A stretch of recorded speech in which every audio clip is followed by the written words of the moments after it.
La sexualité devient un sujet de plus en plus commun, on est de plus en plus curieux, on s'informe plus, mais est-ce qu'on est mieux outillé?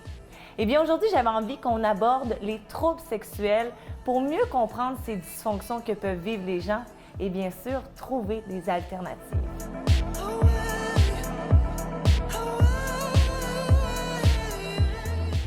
Dans les troubles sexuels, il y a les dysfonctions sexuelles et les paraphilies. Aujourd'hui, comme l'émission est seulement 30 minutes, on va parler spécifiquement des dysfonctions sexuelles avec les deux sexologues que je vous présente à l'instant, Véronique Jaudoin et François Renaud. Bonjour. Salut. Important à mentionner, vous êtes sexologue et psychothérapeute. On prend pour acquis que l'homme a toujours la libido dans le tapis, surtout à cause des stéréotypes de genre. Est-ce que ça se peut qu'un homme ait une baisse de désir? Bien, je pense, comme tu le dis, en fait, c'est un stéréotype. Donc, nécessairement, ça peut être fondé sur certaines choses, mais c'est pas vraiment vrai. Moi, je me retrouve avec plein de couples où c'est l'homme, en fait, qui a moins de désir sexuel que la femme. Puis je te dirais que de plus en plus, c'est une tendance où on voit que les femmes, en réalité, ont même plus de désir que les hommes.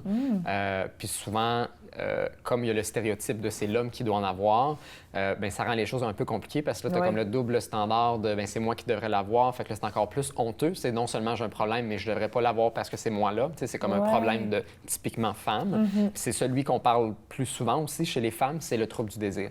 Fait que là, quand tu te retrouves avec ça, donc c'est complètement faux en fait que les hommes ont toujours la libido dans le tapis puis qu'ils ont tout le temps le goût, tout le temps, à tout moment de la journée, n'importe quand, puis qu'ils sont tout le temps prêts.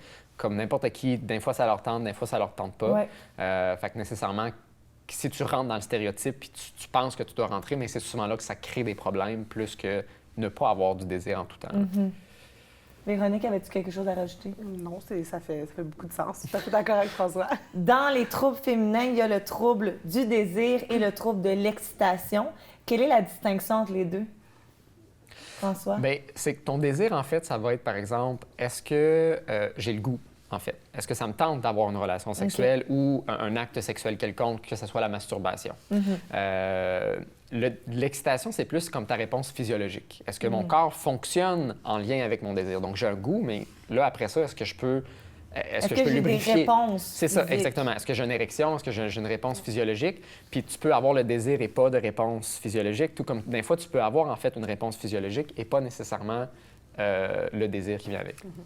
Véronique, avais-tu quelque chose à rajouter? Non, je suis tout à fait d'accord avec François. Je sais qu'il y a aussi 3 catégories dans le trouble de l'excitation. En fait, on pourrait le diviser en 3 catégories. Ça suit avec ce que François disait. Dans le fond, c'est que c'est possible qu'on ressente dans notre tête de l'excitation, mais que notre corps n'ait pas de réaction d'excitation comme l'érection, la lubrification vaginale, l'engorgement des organes génitaux.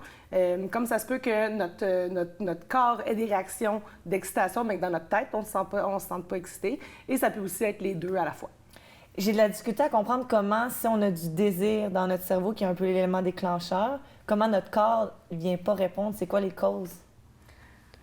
De pas avoir la réaction? Oui, la réaction physiologique. Ça peut dépendre de différents facteurs. Tu sais, des fois, c'est que tu peux avoir un désir, mais pour toutes sortes de raisons, ton corps, en fait, ne fonctionne pas correctement. Fait que, tu sais, par exemple, au niveau vasculaire, des vaisseaux sanguins, est-ce que ça, tu as du diabète, cholestérol, ça peut jouer. Au niveau du système nerveux. Des fois, ça va être aussi même juste au niveau musculaire. Si tu contractes pas assez tes muscles ou tu es comme trop dans une fluidité. Donc, il y a des femmes, par exemple, qui peuvent sentir beaucoup de désir et même de plaisir sexuel, mais de l'excitation, la réponse physiologique, elle vient pas, en fait. C'est qu'il y a comme une façon de stimuler qui n'est pas, entre guillemets, adéquate. Même seule, des fois, ça fonctionne juste pas. Fait que ça fait en sorte que tu n'as pas la réaction qui vient après, en fait. Là. Exactement. Puis il y a comme des modes aussi d'excitation qui existent, qu'on peut apprendre, en fait, durant, par exemple, pour gérer l'excitation, la montée, la descente de l'excitation, autant par exemple, pour les troubles éjaculatoires, entre autres, où on va être dans les exercices de masturbation, on va apprendre comment faire fluctuer notre excitation par des contractions physiques, par exemple, de respiration. J'avais déjà lu qu'il y avait des gens qui prenaient, je pense, des pilules pour augmenter la testostérone ou la libido. Est-ce que ça peut être une recommandation ou... C'est sûr que je pense que quand quelqu'un consulte pour un problème de désir, on peut explorer différents facteurs. Puis le côté biologique peut être exploré avec un médecin. Dans certains cas, ça peut être dû, par exemple, à un problème hormonal. Mais Ouais. avant de prendre des médicaments comme ça, des suppléments, c'est important aussi de consulter un professionnel de la santé pour savoir est-ce que c'est vraiment ça aussi qui est nécessaire. Parce que plus de testostérone ne va pas nécessairement t'amener plus de désir Exact. sexuel non plus. OK. Parce que tu as Important à mentionner. t'as comme un range, là, c'est comme entre 8 et 20 ou quelque chose de genre. Je connais pas exactement OK. la mesure, là, mais Ouais. si tu n'en as pas assez, ça peut créer des problèmes, mais si tu en as trop aussi, ça te crée des problèmes. Fait que c'est pas parce que, tu sais, si tu es dans un niveau normal puis tu donnes la testostérone, tu vas être dans l'excès et donc ça va débalancer ton système. Ça va pas nécessairement augmenter ton désir sexuel. Puis il n'y a pas de pilule de désir sexuel. Non, il n'y a pas de pilule magique dans. Non, c'est ça. Tu sais, on a la pilule comme le Viagra pour l'excitation Ouais. sexuelle, ou ce que ça travaille, par exemple, sur la vasocongestion, donc les vaisseaux sanguins. Mais il n'y a pas de pilule comme ça pour la femme, si je ne me trompe pas. Non. Qui peut venir augmenter la lubrification, par exemple. Non, non, en fait, c'est pas vrai. Il y a le Zestra qui OK. vient de sortir Exactement. l'année passée ou il y a 2 ans, Exact. OK. qui est plus une crème, en fait, que tu mets qui aide à la vasodilatation. C'est une base hormonale, si je ne me trompe pas dedans. Non, elle n'est pas à base hormonale. OK. C'est une des raisons, en fait, pourquoi il y a comme moins d'effets secondaires. Là. Mais quelle est la différence avec ça puis le lubrificateur? Ben, c'est parce que... Ça vient créer une réaction physique qui provoque la Oui, lubrification. c'est Vu ça. qu'un Exactement. lubrifiant, C'est- c'est juste quelque chose qu'on C'est rajoute. ça, Ah, OK, exactement. OK, Puis, intéressant. elle est plus présentée comme une pilule, pas comme le Viagra, où c'est une pilule d'excitation sexuelle, c'est une pilule plus pour le désir. Mais elle agit sur l'excitation. OK. On est comme un peu dans un flou en ce moment, où des fois, on mélange un peu désir Ouais, sexuel et excitation. exactement. Puis chez la femme, on a souvent tendance à comme dire c'est toute la même affaire. Mais il y a vraiment une différence entre Ou les deux. attribuer aux femmes le trouble du désir et à l'homme le trouble de l'excitation avec Oui. le trouble érectile. Exactement. Quand ça peut être chez les deux sexes. J'ai entendu à quelques reprises des histoires où des hommes de mon âge, donc aux alentours de 24 ans, prenaient du Cialis pour s'assurer d'avoir une érection. Souvent, c'était soit parce qu'ils savaient qu'ils allaient boire beaucoup d'alcool ou parce qu'ils voulaient s'assurer d'être performants puis impressionner la fille. Comment vous réagissez à ça? Est-ce que c'est problématique de prendre ce genre de pilule dans la vingtaine? Moi, ça me fait capoter. Véronique? Certainement, je pense que c'est quelque chose qui est inquiétant. Puis tu as parlé de performance et c'est ça le problème. Dans le fond, là, c'est que déjà, quand on est dans la performance sexuelle, on n'est pas dans le partage, la relation, le plaisir avec l'autre personne. Donc, il y a déjà ça, je pense, qui est problématique. Puis après ça, bien, ça va, tu sais, à cet âge-là, généralement, c'est pas conseillé, c'est pas suggéré. Mais habituellement, ça prend une C'est pas nécessaire, prescription. là. C'est pas nécessaire. Ça prend une prescription. Je sais pas qui sont les médecins qui prescrivent ça, mais bien souvent, c'est acheté sur le marché noir, sur Ouais. Internet. Mais c'est assez surprenant. Moi, j'ai beaucoup de clientèle masculine qui oui? ils vont voir leur médecin, ils ont Ah 20, oui? 22 ans, 24 ans, puis ils disent j'ai des problèmes érectiles, puis c'est comme ben, voici ta pilule. C'est assez rapide dans Il le faudrait milieu peut-être qu'il y ait médical. des discussions entre les sexologues et les docteurs. Oui, qui effectivement. a malheureusement pas tout le temps. Là. Ouais. Moi, j'ai déjà tenté de faire le Le discours, message, puis ouais. on m'a comme dit un peu de me taire. Ah, OK. C'était pas la place de l'avoir. Oui, exactement. Puis, tu sais, on sait que, en fait, moi, je te dirais que dans ma pratique, c'est à peu près comme 95 et même plus du temps, les hommes qui consultent pour des problèmes érectiles, c'est psychologique, émotionnel, le problème. Là. Ouais. C'est surtout par exemple, la psychothérapie où on va essayer de comprendre sont où les blocages, pourquoi ça provoque des difficultés érectiles. Je pense que pour régler un trouble sexuel, il faut en premier lieu rencontrer un ou une sexologue, j'imagine. Ça l'aide. Oui. Et comment fonctionne une thérapie? Bien, dans le fond, la manière que ça fonctionne, c'est qu'on vient pour des premières rencontres où on va faire comme l'évaluation de la situation. Donc, on va regarder un peu l'historique de la situation, comment ça a évolué, c'est quoi un peu la sévérité. Tantôt, on a parlé de primaire, secondaire, c'est tout circonstanciel. On va aussi regarder aussi toute la compréhension, les perceptions, les croyances, les valeurs par rapport à la sexualité qui peuvent venir jouer par rapport à ça. Puis par la suite, bien là, c'est de vraiment déterminer, mais c'est quoi un peu les objectifs, à quoi qu'on s'attend par rapport à la thérapie. Puis là, on commence plus le traitement plus en profondeur, de bien identifier c'est quoi les causes, puis aller creuser plus qu'est-ce que ça pourrait être, puis éventuellement mais trouver des solutions, des choses qu'on peut commencer à changer à la maison. Des fois, le simple fait de voir quelque chose de façon différente peut le changer, mais des fois, il faut avoir des choses peut-être plus pratico-pratiques ou, par exemple, tu sais, justement, quand on parlait de l'éjaculation rapide, de peut-être commencer à ralentir, respirer plus lentement de façon quotidienne, de quand vous avez une relation sexuelle, tu sais, d'être plus concentré sur le plaisir, moins sur la performance. Fait que c'est ça les choses qu'on peut, par exemple, regarder. Puis des fois, il faut un peu peut aller travailler des fois le passé de la personne, de la dynamique familiale même, de la relation, des discussions qui n'ont pas eu lieu dans le couple, qui là, on commence à changer la dynamique, puis là, tranquillement, les choses commencent à s'améliorer par la suite. L'anorgasmie primaire, qui est lorsqu'une personne n'a jamais eu l'orgasme, touche environ 5 à 10 des femmes. C'est quand même beaucoup. Véronique, quelles sont les causes de l'anorgasmie? En fait, comme tu as parlé de l'anorgasmie primaire, je vais faire la distinction d'abord. Oui. L'anorgasmie primaire, comme tu as dit, c'est le fait de n'avoir jamais réussi à atteindre l'orgasme, tandis que l'anorgasmie secondaire, c'est le fait de l'avoir déjà atteint une fois ou plusieurs et de ne plus y parvenir. Et ça peut être généralisé à tous les contextes sexuels, comme ça peut être situationnel. Donc, par exemple, la personne peut y parvenir durant la masturbation, mais pas avec son autre partenaire. Exactement. Quand les causes de l'anorgasmie primaire, on peut l'attribuer, par exemple, on a parlé du trouble de l'excitation. Donc, s'il n'y a pas un assez bon engorgement de sang au niveau des organes génitaux, il va avoir beaucoup moins de sensibilité. Donc, ça pourrait s'expliquer, par exemple, comme ça. Oui. Ça peut être dû à des croyances erronées ou négatives par rapport à la sexualité qui viennent de l'éducation sexuelle, par exemple, à la maison. Ça peut être dû à un traumatisme sexuel que la personne a pu vivre dans son enfance. Juste une insatisfaction sexuelle, parce que c'est juste pas assez intéressant pour se rendre à ce niveau-là. Exactement, tout à fait. Ou comme une mauvaise connaissance, pas assez grande connaissance de son propre corps.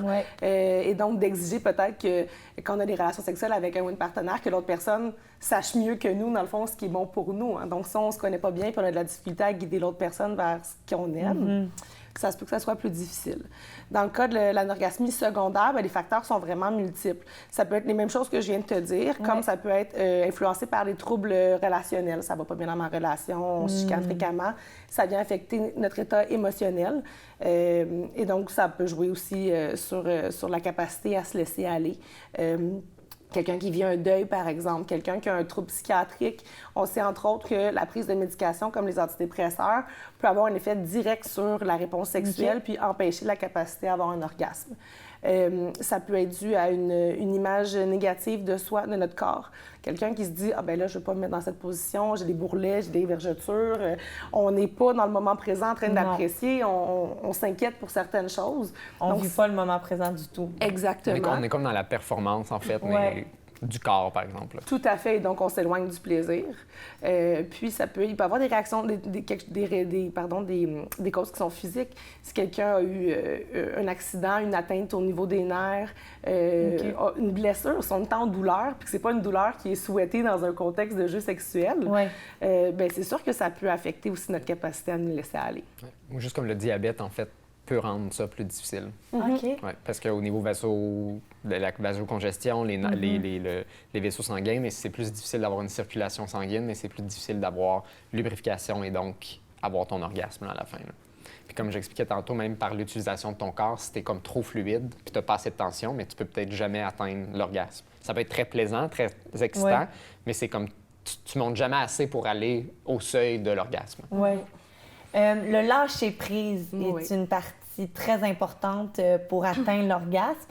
Mais comment on lâche prise, puis comment on peut vérifier si on lâche prise ou non? Bien, en fait, le lâcher-prise, c'est accepter qu'on n'a pas le contrôle surtout. C'est pas quelque chose qui est nécessairement facile à faire pour tout le monde. C'est même que pour certaines personnes un deuil d'apprendre d'accepter qu'on ne peut pas tout contrôler. Puis, à travers ça, il y a le besoin de faire confiance, avoir confiance en l'autre, se sentir bien avec l'autre, de ne pas sentir le jugement de l'autre à se laisser aller. Puis, je parlais un peu tantôt quand on parle de lâcher prise puis de la perte de contrôle, on peut se poser la question de quoi j'ai peur. Qu'est-ce qui pourrait arriver si je perdais le contrôle? Il y a des gens qui ont peur de ce qu'ils peuvent devenir, de ce qu'ils vont relâcher en fait en perdant le contrôle. Puis ils ont peur du jugement aussi de l'autre à travers ça. Ils ont leurs croyances personnelles qui viennent influencer que je ne peux pas perdre le contrôle, je veux pas avoir l'air d'être vue d'une certaine façon par mon partenaire. Et donc, on se retient. Donc, de prendre conscience qu'on a de la difficulté à perdre le contrôle. De se rattacher au moment présent. Bien, de se rattacher au moment présent. Puis comment on fait pour s'entraîner un peu à apprendre à vivre dans le moment présent? Bien, il y a des outils qu'on peut aller chercher en psychothérapie. Il y a, par exemple, la méditation pleine conscience qui peut nous aider vraiment à, dans le fond, à pas trop se laisser... Envahir par par les les pensées. pensées, exactement.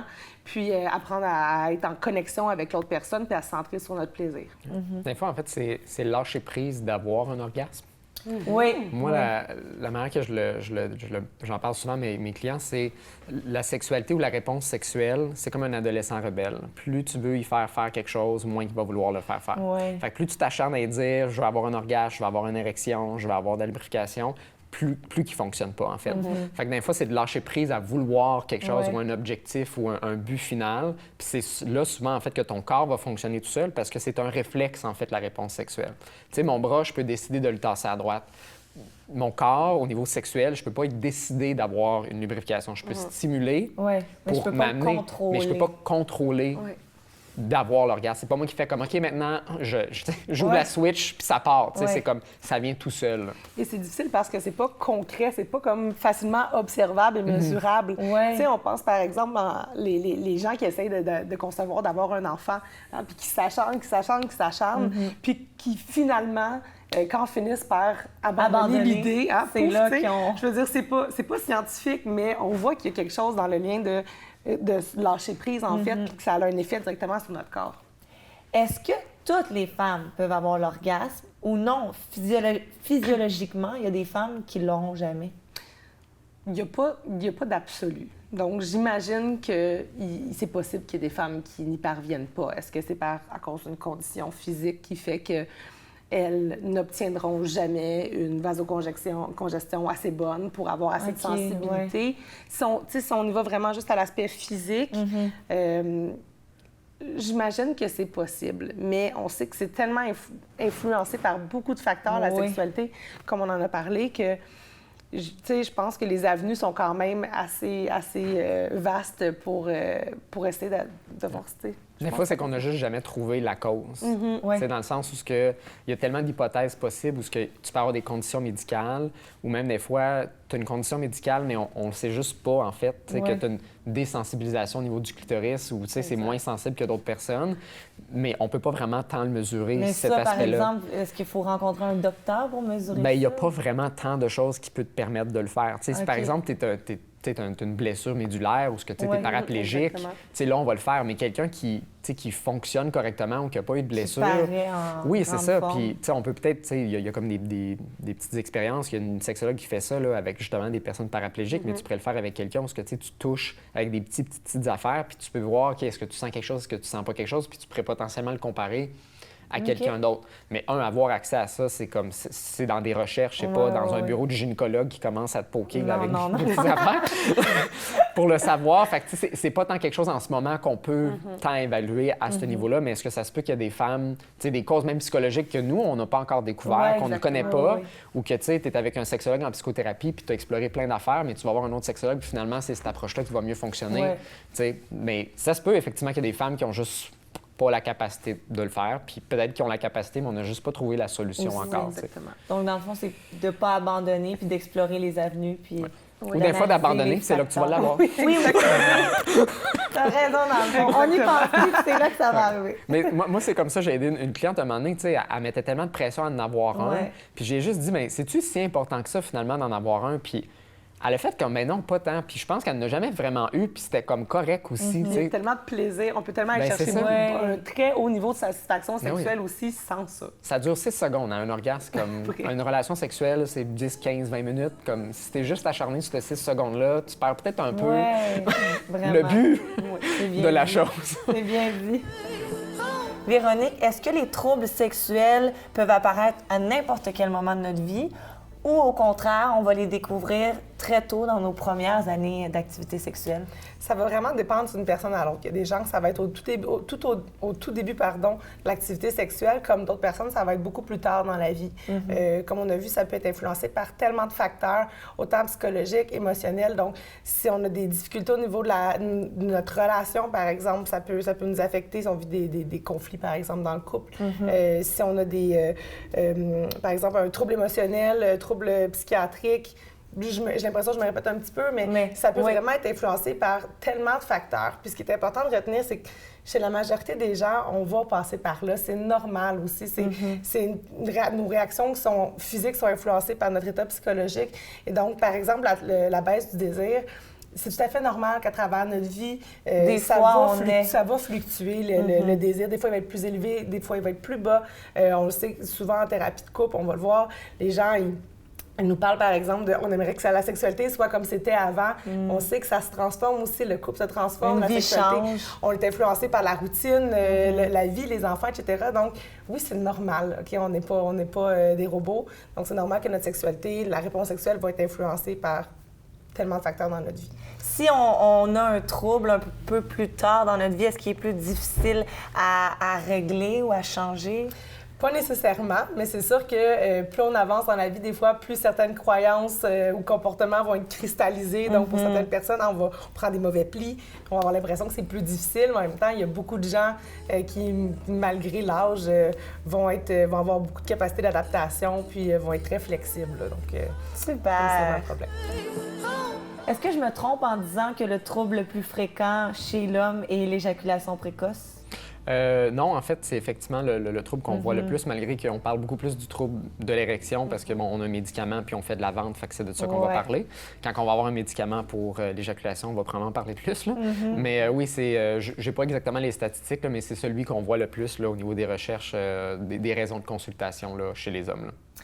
Éjaculateur précoce, on le dit dans le nom, c'est l'homme qui jouit trop rapidement. Mais comment évalue-t-on le trop rapidement?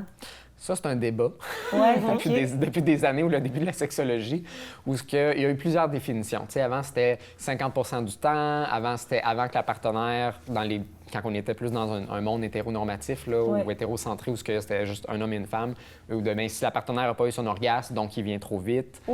Des fois, c'était... Mais si la femme est un orgasme, oui, mais c'est ça. Mais c'est là que ça crée le problème au niveau de la définition. Tu sais, puis là, c'est plus rendu par rapport un peu à... On est allé à combien de va-et-vient, on est allé avec combien de minutes, etc. Puis là, à un moment donné, il y a eu des études qui ont fait un mondial, puis que c'était 5 minutes, la moyenne de pénétration. Mais là, ça compte pas de qu'est-ce qui s'est passé avant, c'est quand la dernière fois. Fait que là, il y a plusieurs critères qu'on peut regarder. Puis il y a aussi toi, quand est-ce que tu veux venir? Puis là, évidemment, il faut évaluer le réalisme de la chose. C'est quelqu'un qui dit, moi, je veux venir après 1 heure de temps. Il faut peut-être un peu recadrer la chose. Mais quelqu'un, effectivement, qui vient soit avant la pénétration puis qui ne voulait pas, ou après 30 secondes, 1 minute, puis qui n'a pas vraiment eu le temps de prendre plaisir à la chose, c'est plus là qu'on va le considérer. Moi, je le regarde plus dans, toi, est-ce que tu es satisfait avec ça? Puis, tu sais, qu'est-ce qui fait... Je vais regarder aussi, pourquoi tu n'es pas satisfait avec le temps que tu vas avoir? Mais tu sais, ça va être des fois ma partenaire n'est pas satisfaite avec le temps, ou des fois, c'est juste comme, j'ai pas l'impression que j'en profite, j'ai pas l'impression que j'ai le contrôle. C'est comme, ça arrive, je viens, puis j'aurais voulu prolonger. Fait que moi, c'est plus comme ça que je vais l'évaluer, ou que c'est beaucoup plus subjectif comme critère que très objectif, comme on peut peut-être voir dans les livres là, de diagnostic là, par rapport à ça. Là. Exactement. Et comment un homme peut gérer son éjaculation? Précoce. En fait, on gère pas l'éjaculation, on gère son excitation. Parce que l'éjaculation, c'est un réflexe. Une fois que c'est déclenché. Oui, c'est ça, exactement. C'est plus l'excitation que tu vas déterminer de monter ou diminuer. Fait que ça, un peu comme on l'a dit tantôt, la manière qu'on va utiliser son corps va varier. Typiquement, les hommes qui éjaculent rapidement, c'est des gens qui sont stressés, nerveux dans leur sexualité et aussi dans leur vie en général. Donc, ce qu'on tente de faire, c'est d'avoir un corps plus relax, plus détendu. Puis souvent, ce qu'ils tentent de faire, c'est d'arrêter l'excitation, fait qu'ils se contractent. On a le contraire de qu'est-ce qu'on va faire. Puis on avait même tendance à suggérer ça, en fait, de dire aux hommes, mais contractez votre périnée. Ce qui est le contraire de qu'est-ce qu'on devrait faire. Tu trouves ça partout dans les manuels en ce moment, puis sur Internet, c'est contracter votre périnée, puis c'est pas ça qu'il faut faire du tout. C'est de relaxer, c'est de respirer plus profondément, c'est de ralentir, puis c'est d'être plus relax, ce qui fait que psychologiquement, émotionnellement, tu es aussi plus relax. Tu dis que c'est le stress souvent, mais est-ce que ça se peut que certains hommes, ils s'excitent tellement facilement. Tu sais, on le sait, il y a des hommes, là, je vais parler de mes expériences personnelles, là, il y a des hommes que je peux embrasser, ils vont avoir une érection. Il y a d'autres qu'il fallait plus une stimulation directe. Là, il y en a qui s'excitent plus facilement que d'autres. Mais comme tous les individus de la Terre, on est différents. On n'est pas stimulés par les mêmes choses. Donc, c'est normal aussi que ce soit pas... Mais est-ce que ceux-là qui s'excitent plus facilement auraient tendance à être plus éjaculateurs précoces ou non? Oui, tu peux t'exciter très rapidement, mais pas nécessairement être éjaculateur précoce. Il y en a, tu vas embrasser, mais ça va prendre 10-15 minutes avant qu'ils viennent, puis l'autre, ça va prendre, je sais pas moi, 2 minutes avant qu'il ait son érection, mais ça va prendre 3 secondes une fois qu'il est en train de faire la pénétration. Mais sais, quand tu parlais de l'exemple de, oui, tu sais, il y en a, j'embrasse, puis d'autres, ils ont une érection ou pas, c'est beaucoup plus l'aspect psychologique de tu m'embrasses que l'aspect physiologique qui me donne mon érection. Tu sais, si je suis particulièrement intimidée par toi ou tu sais, t'es out of my league, mais je vais probablement plus m'exciter puis je vais probablement plus éjaculer rapidement si je suis comme nerveux puis tout ça, que le gars qui est peut-être plus confiant, qui tu sais, se sent plus à ton égal, etc., qui là va peut-être éjaculer plus rapidement. Fait que souvent, c'est plus le stress de la relation, de la dynamique, en fait, qui va se passer. Puis de façon typique, les hommes éjaculateurs précoces font tout rapidement. Ils mangent rapidement, ils bougent rapidement, leur horaire est tout le temps chargé. C'est pas des gens qui sont comme « Hey, moi, la vie est chill, je relaxe. » Non, ils sont comme, tu sais, ils sont toujours sur le bord de leur chaise, prêts à comme exploser. Fait que comme, quand ils arrivent dans la sexualité, tu peux pas t'attendre à être slow, là. Puis c'est souvent des gens aussi qui prennent pas plaisir à l'excitation. C'est qu'eux, en fait, c'est qu'ils tolèrent pas la tension de son corps que ça l'amène. Parce que quand tu es sur le bord de l'orgasme, t'es pas si confortable que ça dans ton corps. C'est le fun quand ça monte tranquillement puis que là, tu montes en crescendo. Mais être vraiment juste sur le seuil de l'orgasme, là, c'est l'équivalent d'avoir une attaque de panique. Tu veux pas rester là très longtemps. Fait que soit tu éjacules puis ça se termine, ou soit tu perds ton érection puis ça se termine. Fait que pour les éjaculateurs précoces, le pourquoi il y en a qui s'excitent puis d'autres qui se désexcitent à ce moment-là, je peux pas vraiment te l'expliquer. Mais il y en a, c'est ça un peu leur pattern. Ils vont juste s'exciter plus, puis là, ça va se terminer. Fait qu'il faut les apprendre à monter, en fait, tranquillement, puis tolérer la tension. Fait qu'au niveau même relationnel, c'est des gens qui aiment pas les conflits, parce qu'ils n'aiment pas la tension, parce que ça les met inconfortables. Fait que c'est des gens qui fuient l'inconfort physique, émotionnel. Fait que quand ils arrivent dans la sexualité où tu as comme un inconfort physique, bien, tu te retrouves avec le même problème. Tu veux l'évacuer, puis c'est par l'éjaculation que tu vas le faire. Véronique Jaudoin, François Renaud, merci infiniment. La sexualité a été pendant longtemps un sujet tabou. Elle l'est de moins en moins, mais elle l'est encore. Puis j'adore parler de ce sujet-là parce que j'ai l'impression qu'on n'est jamais comme complètement saturé. On peut toujours en découvrir. C'était super pertinent et très intéressant ce que vous nous avez partagé aujourd'hui. Merci de nous inviter. Merci. Que vous soyez anorgasmique ou éjaculateur précoce ou que vous vivez une baisse de désir, n'ayez jamais honte de ce que vous ressentez. Prenez les ressources qui sont là pour vous. Chaque personne mérite de vivre une sexualité saine et épanouie.